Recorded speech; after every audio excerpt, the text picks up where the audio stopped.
Welcome to Jewelry Week 2022. I'm JB Jones. And I'm Bella Naiman. And we are so excited to have you here for our 2022 virtual program. We invite you to head to our website at NYCJewelryWeek.com to see everything else we're doing this year, both in person and virtually. And I'm excited to have Bella introduce the next program. Today we have Sarah Elson and Melissa Cameron, two Perth-based jewelers who will take us behind the scenes of the inaugural Indian Ocean Craft Triennial, where they exhibited. So we hope you enjoy the program. If you have any comments, feel free to leave them in the chat, and we'll make sure that both Melissa and Sarah get them. Bye.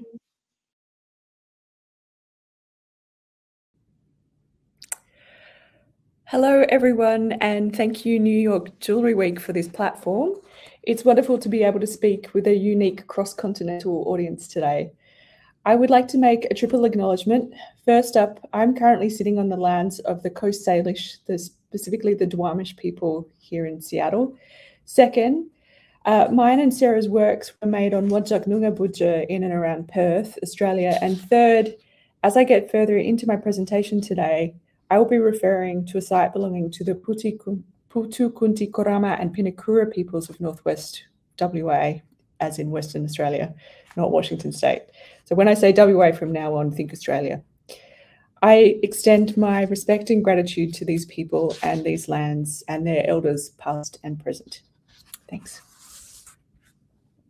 In this talk, I'm going to share with you the new works produced by our jewelers Sarah Elson and myself, Melissa Cameron, for IOTA 2021, the Indian Ocean Triennial Australia, otherwise known as the Indian Ocean Craft Triennial.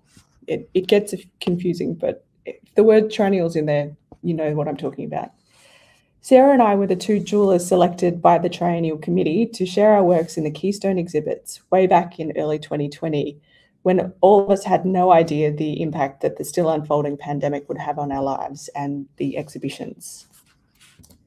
But way before 2020, Sarah and I met as teacher and student at Lismurdy Senior High School in the hills of Perth when I was in year 12 and she was a newly graduated artist and teacher. To begin, please indulge me as I recount our respective journeys to the Triennial and then the works we presented for this unique exhibition. We'll start with Sarah Elson. She was born in Tanunda, South Australia, in the famed Barossa Valley wine region. Her father's job as a winemaker brought Sarah's family to a fledgling West Australian wine region, the Swan Valley, close to Perth when she was 11 years old. After high school, she enrolled in craft at Curtin University.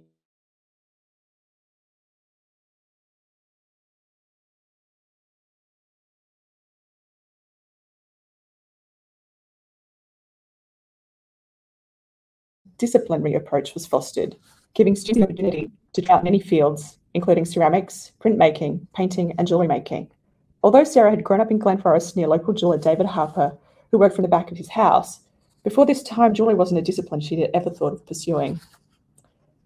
Under head lecturer of jewellery, Bronwyn Goss, Sarah went on to become an expert at chasing and repoussé, with the tutelage of George Lucas, no, not that one, there's a different one in Australia, and Dr. Eugenie Kiefer Bell, producing plump, luscious, geometric copper forms that she would later acknowledge were more fragile than they appeared, owing at least to one not surviving being dropped. She also noted that physically for her, the demanding hammering work was not going to be an ongoing fascination. I too must admit that some years later, when I was also confronted by the same set of exquisitely executed hammering samples on the wall of the very same hammering room, I came to the same conclusion. This is not for me. Unlike Sarah, my explorations never made it past the sample stage. Sarah also experimented in making chain mail, working with triangular-shaped rings to see what that would do to the form and final accumulations. Repeating similar elements would become a long-term fascination of hers. Finishing her degree, she noted the lack of career opportunities for an artist jeweller in Perth. We're essentially a mining town, so jewellers are well-versed in making with the big three: Kalgoorlie gold, Broome pearls, and particularly at that time, Argyle diamonds. In the wealthy and relatively conservative fashion climate, semi-precious and non-precious materials have tended to be a really hard sell. Sarah was cajoled into getting a diploma of education, also at Curtin, to become a teacher. That's how she ended up at Lesmurdie High School in 1995, right on time to teach a jewellery course to final year visual arts students. But more on that in a bit. Her first experience teaching high school was so affecting that she jumped at the chance to tutor first years at Curtin University the following year, where she would also become studio technician and complete her honours year in 1999. While there, she also ran into Helen Britton, who had started her MA in jewellery and was tutoring, allowing Sarah to witness her precise casting technique. Through Curtin's Artist in Residence program in 2000 under head lecturer Brenda Ridgewell, Helen's friend Carl Fritsch became an exceptionally engaged artist in residence in his Searching for Gold. Again, as technician Sarah was assisting in the casting process, Fritsch displayed a slightly more anarchic style of casting. He was happy to sprue practically anything, and he and Sarah combed metal yards to find motorbike mufflers to make into cheap flasks. So thanks to this and Sarah's love of gleaning objects, including plant parts, something finally clicked. Also, while Carl was in town, the pair, along with Brenda Ridgewell and Sam Farmer, who was then head of the jewellery program in Kalgoorlie, they led the students on a jewellery camp, visiting the goldfields town of Kalgoorlie-Boulder. Kalgoorlie is home of the Super Pit, at the time the largest open-cut gold mine in Australia, a title since taken by another WA mine, Boddington, in the southwest. Australia is the third largest gold producer in the world after China and the Russian Federation. The group were introduced to an Aboriginal elder at the viewing deck of the Super Pit, who literally started placing the seeds of doubt into the ears of each of the staff and students. She was whispering of the destruction of country, the loss of habitat, of wildlife, of waterways, everything that had been displaced by the enormous mine. And for what? It was a spiritual and political message sown that Sarah would later recall through her practice. In 2001, Sarah received a prestigious Sam Stagg Scholarship. So in 2002, she packed up her young family, but left behind most of her tools, to complete her MFA at the Chelsea School of Art in London. With a small child to take care of, she made the decision to stay away from the taxing work in the foundry, instead concentrating on video art. So rather than pouring molten fluids, she went to watching and recording them. Once back in Australia, she came back to Curtin, where she had a reliable tutoring job from 2004 until the closure of the school in 2019, aside from a brief time when she and her family lived in Margaret River. In that time, she began and has continued the hallmark work of her practice, making individual castings of dead moths, parts of flowers, and other larger flora. She only works in recycled and reclaimed metals, receiving bags of scraps from other jewellers and often cannibalizing her past pieces to form new ones. Along the way, she received a special stash of copper that she would put to meaningful use in her IOTA 21 works. Beginning with a show at Gallery Dusseldorf in Perth in 2001 titled Necromancy, she showed works that were the results of a unique silver, copper, gold, and aluminium casts.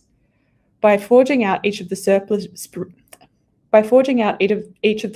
of her castings, her cast moths and plant parts could again achieve a form of flight, hanging and swaying from their exaggerated pin stems. At Home Ground, an exhibition featuring herself alongside Helen Britton, Bronwyn Goss, and Carly Makagawa at Form in 2004, she made the pins even longer, mimicking long grass in the installation of another series of moths collected from her parents' home, entitled Mother. She attached these works to floor plinths that visitors were encouraged to walk on to make the works move and shimmer in the low gallery light. A keen gardener of local and introduced species, Sarah started to collect and cast masses of different kangaroo paw, a flower native to Western Australia.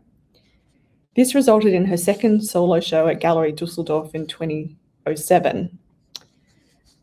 Anigoxanthos, Eudaimonia hybrid. This work travelled to the Embassy of Australia in Washington, DC for a showcase of Australian art in forces in nature. The title work was then exhibited at Perth Institute of Contemporary Art in 2009 as a part of the Proximity Festival. For it, she hosted intimate participatory performances in the gallery where she displayed a work of 333 of the individually cast kangaroo paw flowers, alongside a full casting setup. Participants were brought in one at a time into a makeshift studio where they would choose a kangaroo paw from the display and soon learn that it was to be sacrificed to make another object.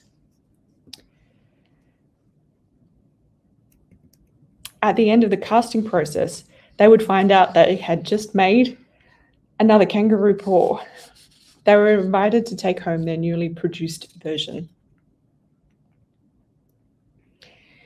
In more recent times, Sarah has been cultivating different orchids in the thrall of, and often stymied by, their growth needs and patterns. She has cast vast amounts of the flowers and played with their shapes by stringing them onto long strands. The way she assembles the arrays of castings creates biological associations between the plants and animal or even human forms, with several strands taking on the appearance of skeletal animal spines. Growing up in what she calls a prudish English family, she finds an honesty in plant forms that often belie the fallacy of their employment as a benign decoration. It's an interesting conundrum that the domestic situations where talk of sex is discouraged, often the sexual organs of plants are on full and proud display. She finds working with castings of such evocative plant forms an antidote to this. She relishes the opportunity to make hundreds of unique casts using local and introduced plant species, from kangaroo paw to orchid, balga flower, a unique Australian grass tree, more on these in a minute, and banksia seeds, all harvested from her own garden in the suburbs of Fremantle. In assembling dozens of plant organs that also carry many bodily associations to create the most pleasing arrangement of parts, she references her own fertility and emotional and physical embodiment as a woman, mother, and artist. Now, onto her IOTA 21 works. She continued a series already in development, Jewels of the Crown Land, early examples of which had been exhibited at Art Collective in WA in her solo exhibition, Fascination, Expectations of Growth, in 2019. One of her pair of crowns was exhibited there, was reworked, thanks to an initial fragility, with the help of balga resin and kangaroo poop. Yeah, there's a lot to unpack there. Let me explain. So the balga, I sort of mentioned obliquely before, is a plant from Western Australia. It's otherwise known as the grass tree. Its scientific name, Xanthorrhoea, is its introduced title. And there's about 30 species, and it's found in all states of Australia, with multiples of the species unique to Western Australia. In this image, you can sort of see, foreground left, there's sort of the grassy part, and then further back you see these quite windy sort of stumps with these grass crowns coming out of the top, and then a spear of flowers that comes out of the middle of the grass section. They're a very slow growing plant with trunks that can take tens of years to finally emerge from beneath the leafy crown, and flowers that emanate from a central spike, often several meters, which can be like 3 to 12 feet high, the growth of which is often stimulated by bushfires.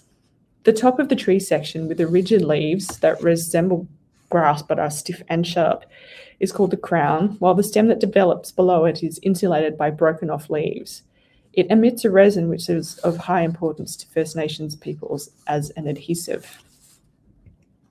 Sarah made her first crown, Jewels of the Crown Land 1, from a section of balga trunk reclaimed from a dead tree gifted to her by her garden. Joined and strengthened with balga resin, it resembles a bloody crown. She cast multiples of a segment from the same tree, which she soldered together to form Jewels of the Crown Land 2. This guy. This fragile piece was reworked to become the centerpiece of her IOTA 21 series. Sarah learned from Aboriginal bush tucker expert and guide Noel Nannup and Vivian Hansen that traditionally ground-up kangaroo feces, which is akin to rabbit droppings in shape, is used with balga resin to add strength. This is the piece with its repair. Sarah eventually used this technique to repair this piece, giving the silver work several bloody scar-like joins. Her installation for the Triennial was also titled Jewels of the Crown Land. In Australia, land that has not been sold from the government is referred to as Crown land, in that it's owned by the Commonwealth of Australia, or more succinctly, the person at the top of our hierarchy, the monarch, as signified by the Crown. In fact, approximately 92% of Western Australia is Crown land. Some of it is earmarked for specific purposes, including lands within a Crown public roads network. In Sarah's neighbourhood, she had joined a large and lengthy protest arguing against a new section of freeway being built on the Belair wetlands, an area of ancient and endangered ecology with important significance to First Nations people that was designated Crown land. Bringing that conversation into the gallery, Sarah continued her series of pieces under the moniker Jewels of the Crown Land, adding a cape, the head of a staff, and several silver bangles. I mentioned before her special stash of copper. I did. I mentioned it. These went on to become her cape, made of sections of the spider gum nut, which was cast from a collection of no longer in circulation 1 and 2 cent pieces gifted to her by a fellow artist. In Australia, we phased out the use of copper coins in the 1990s.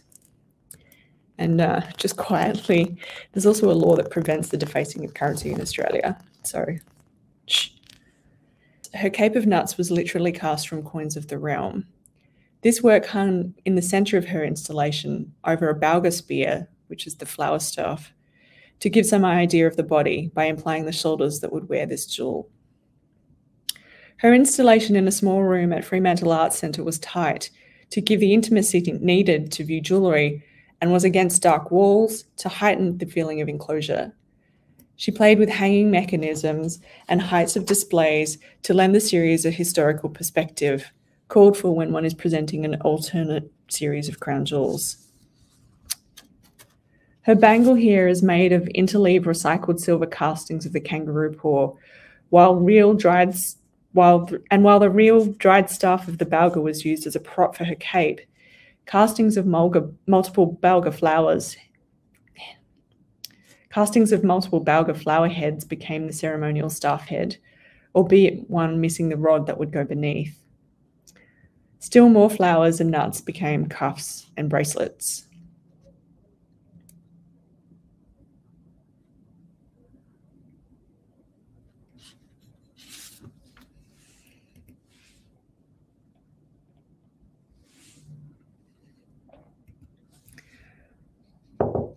Rounding out the series on display were her cluster works, which again have arrived from hundreds of casts of the melange that is her garden.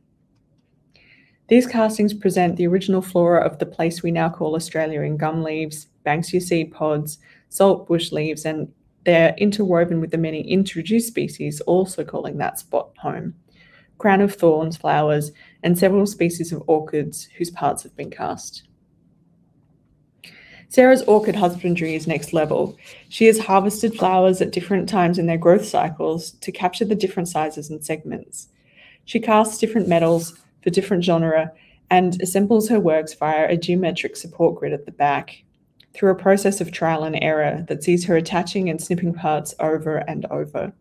She heightens these arrangements by using very unmetaphorical titles like fuck cluster for a diverse mix of parts, or crucifix cluster for a massive cast from the crucifix orchid. She works from a studio in her garden and has an acute awareness that it's a mixture of diversity. She has an acute awareness that its mixture and diversity of flora are a microcosm of the larger arena that we now call Australia. That is both a blessing and a curse, in that the damage we have done in this process cannot be undone. But thanks to the cyclical patterns of growth that surround her, she's also aware that change is necessary and in some ways unstoppable, though we must all play our part. To that end, knowing she loves working in metal, she keeps her studio ecological footprint small, working with the size and scale of castings that she can manage on her own. She continues to teach and as ever keeps her collecting, making, and focus local. And now we've reached my part of the story. We're going to reach into my history.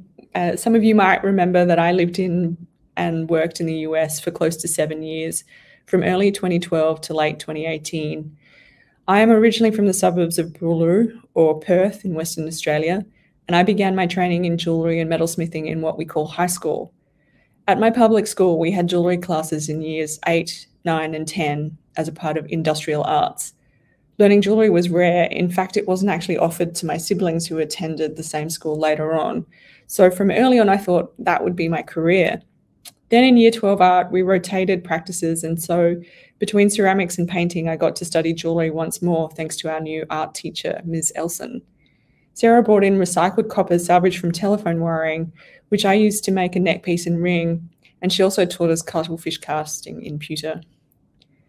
With an equal love of jewellery and architecture, when time came to enrol at university, I enrolled in computer science. Yeah, obviously. I soon migrated to interior architecture, completing my degree in 2001. I worked in private practice for a couple of years and then for government and in my own practice. Not long into my design career, I encountered a dark night of the soul, culminating in waking up for work depressed and crying. I took a mental health day and saw a Howard Taylor retrospective at the Art Gallery of WA, and there I realised I was meant to be an artist. My intention was clarified when I attended talks for a jewellery exhibition called Home Ground at Form in Perth in early 2004, featuring the already legendary Carlier Makigawa and Bronwyn Goss, and the soon-to-be legendary Helen Britton and Sarah Elson. Seeing Sarah again was especially impactful. Encountering these incredible jewellery artists strengthened my resolve, prompting me to re-enroll at Curtin University the following year. I studied jewellery making units under Brenda Ridgewell with Claire Townsend as my tutor, where once again I crossed the path of Sarah, who was an examiner for my classes. I followed on by doing a postgraduate diploma in jewellery production there in 2006. In 2007, my new husband Bruce and I moved to Melbourne, where I began my MFA under Marion Hosking at Monash University. On my completion in 2009, I received a new federal government Art Start grant, which I used to set up my studio and to travel to speak at a conference in 2010. Thanks to the conference, I met Elizabeth Turrell, and so I travelled to do a residency under her in Bristol in 2011. This was just after I sent in my application for the Contemporary Australia Silver and Metalwork Award at Buddha for a pair of narrative works entitled The Raven and the Fishes, which talks of the chiaroscuro in the works of writer and performer Nick Cave. These won the Arts Centre Prize, an acquisitive award for works that reference the Australian performing arts, and the last time I saw them, they were on display in the Arts Centre next to a Kylie Minogue costume.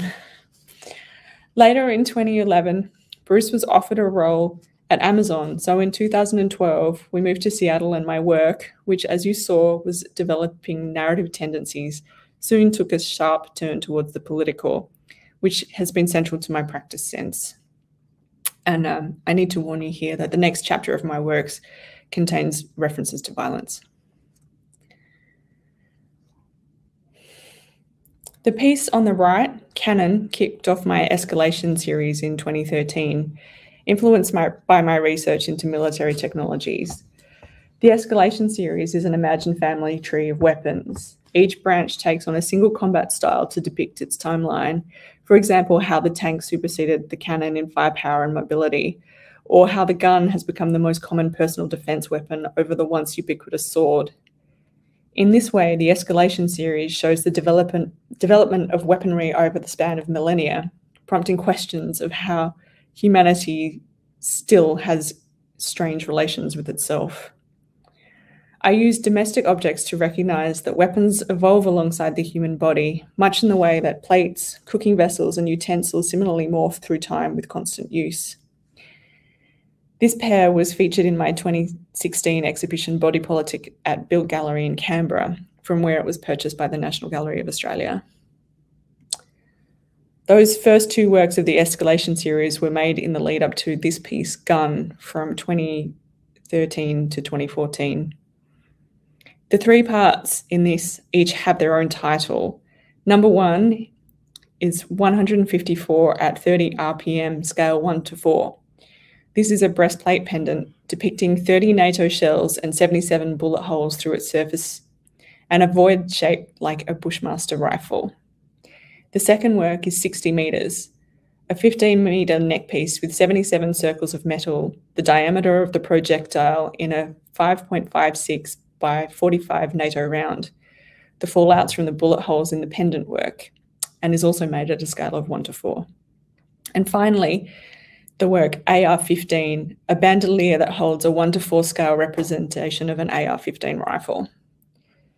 The Sandy Hook Elementary School shooting was the largest mass murder of modern times in the US at the time it was perpetrated in 2012, and the first school shooting that took place after I migrated to the US. I collected a lot of data about the events, some of which I represented directly, like the number of shots fired, 154. I put that through 77 times 2, so it carries through 2 of the pieces. Through the bullet holes that are both in the tray and the fallouts that are attached to the necklace. And I also represented the facts that I found indirectly, like extrapolated from the floor plan of Sandy Hook Elementary School, I calculated the distance the shooter traversed inside as approximately 60 metres. I also investigated the history of the Bushmaster rifle. It was built to Armalite's AR-15 specifications with an unmodified capacity of 30 rounds, another fact used in this work. This is the only work in the escalation series that represents a non-military weapon, the Bushmaster XM15-E2S. As the series continued, I made an arrow, fire arrow, RPG, and finally a drone. Made from a tortilla pan I purchased when in Mexico, I used the final weapon to communicate our removal from the vicinity of its use. Embedded in the drone works, through contrasting enamel colours denoting the ones and zeros of binary, is a message in ASCII, which is a code for the keys used on a US keyboard. Thus, this work attempts to kill reads, and I'll start the quote now, attempts to kill 41 men resulted in the deaths of an estimated 1,147 people as at 24 November brackets 2014. S. Ackerman on US drone activity in Pakistan and Yemen on theguardian.com. End of quote. So all of that was contained in the over 1,000 individual bits to make that binary statement on that work. I went on to use this system to encode many more works in single strings, like social unit, which shows the 4 bathroom symbols, all made using the same words, social unit. So each social unit is made up of the same amount of tiny enameled tiles. And then I used it also in larger images like this, which is the front and back of a single work, which is called corporeal entity. And there is encoding in the foreground and background of this work. And yes, an image of my face. One of my final works in the USA was this piece, 1/1/2017, that catalogued all of the weapons used in a single day of gun violence in the US on the 1st of January 2017. Researched via the Gun Violence Archive, an independent data collection and research group, I found the 66 weapons used in 62 acts of violence and the details of the resulting 73 murders. When no gun information was reported, I alternated between the 2 default pistols that have high US sales figures. After crowdsourcing 73 containers from the 55 towns where the guns were used, I matched weapons to containers and cut the outline of each gun into its corresponding object. The cutouts became pendants, while each altered container was fitted with an identification tag, marking the name, age, and location of each person who lost their life that day. Now on to my work for the Triennial, Jukan Tears. Like Sarah, I responded to a call out for the then named Indian Ocean Craft Triennial in 2020 and received the news that my proposal had been selected. I had envisioned a series of small wall-fixed recycled objects containing saw-piece relief drawings, each accompanied by a single wearable chain made from the removed segments of the wall works. However, in May of 2020, as part of the regular iron ore mining operations, Rio Tinto, a mining company, destroyed a site which contained the Jukan Tears and Gorge, a place that had been in use by the First Nations traditional custodians of that land, the Putu Kunti Kurama and Pinakura peoples, for over 46,000 years. Located in the Pilbara region of Western Australia, the shelters were on land leased by Rio Tinto for the Brockman 4 mine, one of their 16 in the area. The site was considered in the top 5 most significant sites in the Pilbara by archaeologist Dr. Heather Bilth. Archaeologist Dr. Michael Slack, author of multiple reports on the shelters in 2008 and 2014, and the team leader of an excavation that removed over 7,000 artefacts from the caves in 2014, told Rio Tinto that the shelter known as Jukan 2 was of the highest archaeological significance in Australia. The Rio Tinto offices occupy the tallest building in Perth, which I could see from my studio building in North Perth. It's the tallest building you can see outside of that window. It became to me a constant reminder that this huge icon remained unscathed while 46,000 years of human history had been blasted into oblivion. My response was the work Jukan Tears. It's a piece in 2 main parts, one a portrait of the Rio Tinto building drawn in relief, using gaps in the metal sheet to express the lines. The lines themselves are serrated, as they are made of removed amalgamations of the teardrop shapes that were then linked to create the broken waterfall of tears that hung to the right of the portrait. The tear chains each have 100 tears and hang in 2 rows of 23.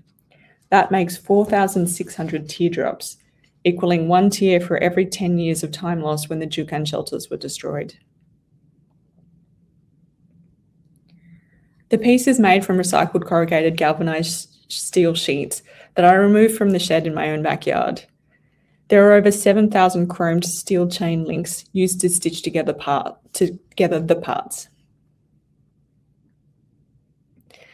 The tear chains each have 100 tears and hang in 2 rows of 23.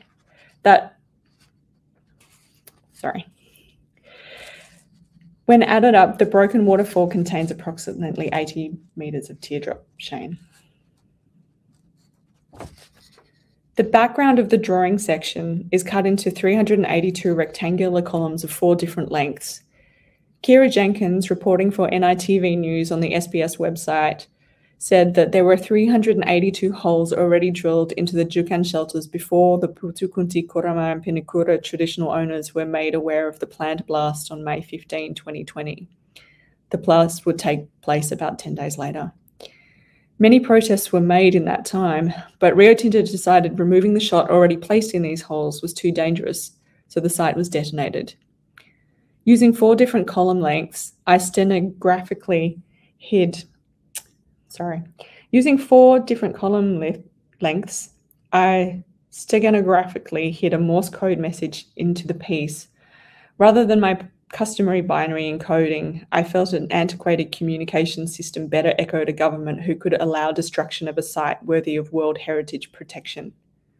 Once decoded, it reads, 46,000-year-old Jukan shelters destroyed for ... iron ore. Making Jukan Tears was a long-term project for me. The dominant material is 0.7 mil thick recycled galvanized corrugated iron, known as custom orb in industry. Important to me was its history of use in fencing because patrolling newly erected borders is key to land theft. There is a long history of Aboriginal people in Perth, like early activist Fanny Balbook, protesting at fences, and obviously the need for protests has not yet abated. In my search for a suitable material, I was given access to surplus sheets of powder-coated steel from another project. Mining iron ore has had a significant impact on the lives and landscapes of people like the Putukunti Kurama and Pinikura, so using new steel sheet didn't sit right, even if it was gifted. I was musing on what to do whilst looking at my backyard one day and as I was making a cup of coffee. There I saw my own empty shed gleam in the sunlight. It soon became another container I have recycled to make my work. Manufacturing took over 5 months of labour, just for the manufacturing. Thanks to receiving partial funding from a state government grant, I contracted to the project an excellent saw piercer, Susanna Kings-Lynn. Her 10 hours per week concertinaed the time taken by a month, so we completed the bulk of manufacture in 4 months. To transfer the AutoCAD drawing onto the metal, I mirrored it and had it printed onto 2 sheets of 4-meter long adhesive vinyl, which we cut and placed onto 4 separate sheets of steel. I made sure the peaks and valleys lined up on the sheets so that the wear and rust marks were relatively consistent to alleviate any inconsistencies that might detract from seeing the building inside of the work. I documented our progress with daily photographs and via a live YouTube stream. You are welcome to peruse the archive on my channel, but to save you the suspense, I can tell you that it's hours and hours of sawing and drilling and grinding and unsticking and linking. Rinse and repeat. The research and design time was separate to the manufacture. This happened in stages over the course of 2020. Early on, as more news reports came out, the scope and the layout of the piece developed with each new piece of information. The first problem was to find a scale that allowed for 4,600 teardrops to become line work for a drawing. Then the work grew after meeting with the curators in August, and even after that, it was changed to include the Morse code section. In all, with iterating the design, modelling, material testing, large format printing, and making, it was probably about 8 months of full-time work, spread over the course of a year. Hand sawing was important to the meaning of this work. As fast as we went, it was still slow. Sawing teardrop forms for almost 6 months and still only making a pile that represents 10% of the 46,000 years of history destroyed starts to get at the order of magnitude of the loss. Modern humans evolved out of Africa in the last 200,000 years. So losing the Jukan shelters is like losing a container that has distilled within it about a quarter of that history. Finally, once primary work was over, I was left to contemplate the offcuts of this process. Some of these were huge sheets with a bite taken out of them, while others were small, dainty, and jewellery scale. I laid out a bunch like they were archaeological finds and left them on the table for over a month. I had to allow my mind time to change them from artifact of a build process to raw material again. They became a very limited edition of jewellery works. They are as they fell from the bench, with small jewellery fittings added to make unique and wearable pieces of art. They contain parts of the story of the large work, and I use links in amounts like 46 or 100 to help further their message. They only make sense displayed in the space where the larger Jukan Tears work is mounted, which at the John Curtin Gallery, where the piece was first displayed, they were. The installation of a 4-meter tall and 2.6 meter wide blanket of metal is a non-trivial task. There was a team of 6 installers using scissor lifts to access the bottom rail of a custom-made French cleat, and then laser guidance to precisely secure the 46 nails with chains hanging from them. Thanks to working with the curators at the John Curtin Gallery during its development, I knew where the piece would hang in the lobby and was encouraged to make the piece as forbidding looking as I could, with full understanding of its content. Earlier this year, it was also named a finalist at the North Sydney Art Prize and was displayed at the Cole Loader Centre for Sustainability in May. So that's the end of me and Sarah's contribution, but I want to tell you a little bit about the Indian Ocean Craft Triennial. The Indian Ocean region is home to roughly 2.5 billion people, 1/3 of the world's population, comprising a diversity of origins, cultures, languages, and religions. The Indian Ocean Craft Triennial was developed by an internationally focused curatorial team in Perth who were more than familiar with the wealth at the doorstep of the western seaboard of Australia. Well placed to acknowledge the importance of craft in the region, their goal was to showcase works of the highest level from across the Indian Ocean and to bring these works and their creators to Australia. The Keystone exhibitions curated by the IOTA team took place at the Fremantle Arts Centre in Fremantle, which is a major shipping port on the west coast, the closest to the capital city of Perth. It's about a half-an-hour drive. And the John Curtin Gallery on the Curtin University campus, south of Perth Central Business District in Bentley. Included in the 2 exhibitions were 35 artists from India, Kenya, Malaysia, Singapore, South Africa, Thailand, and Australia. Australians First Nations artists included Sharon Egan, Gary Siposado, Jan Griffiths, Daryl Sibosato and Daryl Jade Kyle, Judith Yinyaka Chambers, and Nancy Nyanyana Jackson. Many works involved collaborations with approximately 250 other artisans associated with all of the works. A 144-page catalogue was produced featuring contextual essays and words and images from the Keystone artists. Alongside the curated exhibits, the Western Australian craft community embraced the theme of curiosity and rituals of the everyday, delivering an unprecedented statewide festival of craft centred exhibitions, workshops, demonstrations, and talks. It is estimated that these activities attracted 120,000 visits, with over 1,000 people attending workshops and talks. These events took place over 3 months, August to October in 2021, in over 40 venues and involved over 30 craft groups from throughout Western Australia. It included a public opening to the festival with performers and food from the region held in the grounds of the Fremantle Arts Centre, which is actually a convict labour-built complex with a rich and varied history. It also had a sold-out fashion show at the WA Museum Bulabarip. As the first event of its kind, the Indian Ocean Craft Triennial, or IOTA as it became known, was remarkable in its grassroots, derivation and organic growth. This was an incredible feat during a global pandemic, with the project devised late in 2018 and presented in 2021. Focusing on excellence, it consciously sought to collaborate with craftspeople and artists from around the Indian Ocean Rim to engage the local WA sector and to tell important stories of our times through the medium of contemporary craft. The Keystone exhibitions and festival events were also accompanied by the Future in Craft conference held at the Fremantle Maritime Museum and Curtin University in September 21. It featured 26 academic and artist-led presentations, including 46 presenters from 12 countries over 2 days, presented to around 150 local delegates and an online viewership. Incidentally, WA is called one of the most isolated cities in the world.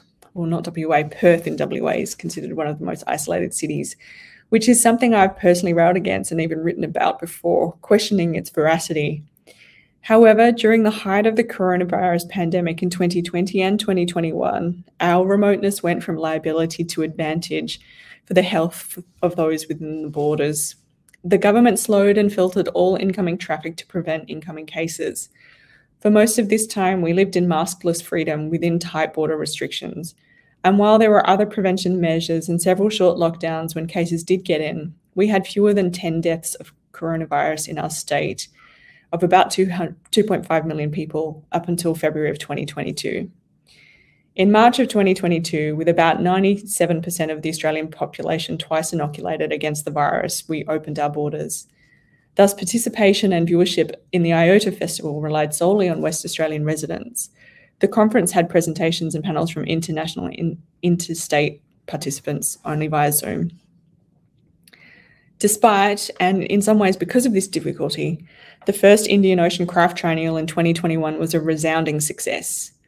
Now that we have reopened, over the last months, we have welcomed several of our international artists exhibited at last year's Triennial to finally come and make site-specific works, speak with our community, and to teach much-delayed workshops, which has only whet our appetite, making us all the more excited for the 2024 iteration when we can welcome all of our international friends to participate in the flesh.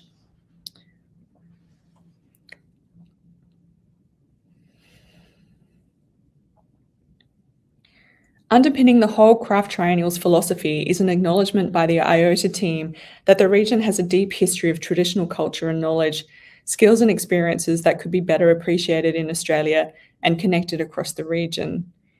In essence, IOTA has founded a space to share the extraordinary work of contemporary artists and artisans from all around the region, particularly those who build up on the traditional skills and mediums of craft practice. Sarah and I are both incredibly appreciative of the space that was made for us, our work and our message, and the nurturing encouragement we received from the team at all points in our journey to exhibiting these works. From inside the bubble, it was one of the best experiences of my creative career, and from outside, as a viewer and participant in the conference and audience member of many shows, it was truly a unique festival. I really can't wait for the next iteration in 2024. And I hope that online or in the flesh you are able to join us. Please consider this your invitation.